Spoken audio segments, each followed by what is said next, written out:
กองบัญชาการปกสแขวงไชยสมบูรณ์ได้จัดพิธีประกาศกงจักการจัดตั้งคันแผนกและหน่วยงานในตอนเช้าของวันที่25สิงหาคม2025ที่ผ่านมาที่สโมสรของตนภายใต้การเป็นประธานของพันเอกอุดัยอินสุวรรณหัวหน้ากองบัญชาการปกสแขวงมีคณะกองบัญชาการบรรดาห้องกองพันป้องกันเคลื่อนที่กายคุมขังดัดสร้างปกส5เมืองตลอดหอดนายและพลตำรวจเข้าร่วมในพิธีพันตรีดาวบันดรไสยวงศ์ห้องหัวหน้าห้องการเมืองกองบัญชาการปกสแขวงขึ้นผ่านคอตกลงฉบับเลขที่3370ทับปกสสบลงวันที่21สิงหาคม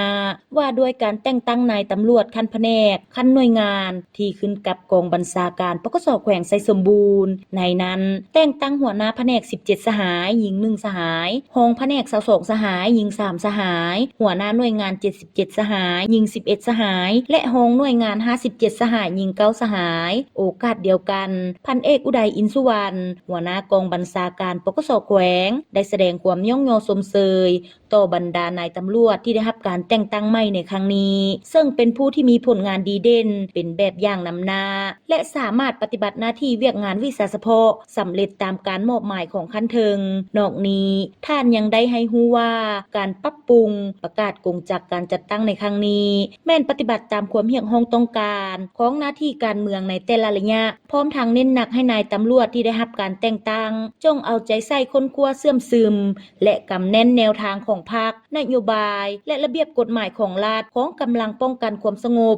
สุ่มใส่ซอกหูห้ำเฮียนบรรดาเอกสารแนวทางป้องกันชาติป้องกันความสงบนิติกรรมต่างๆให้มีความเข้าใจอย่างลึกซึ้งขึ้นตื่มประกอบส่วนเข้าในเวียกงานวิชาเฉพาะด้วยความรับผิดชอบสูงและก้าวไปสู่ผลสำเร็จอย่างมีคุณภาพปรับปรุงแบบแผนวิธีเฮ็ดเวียกแบบแผนการนำพาบรรษาให้ทันสมัยและมีวิทยาศาสตร์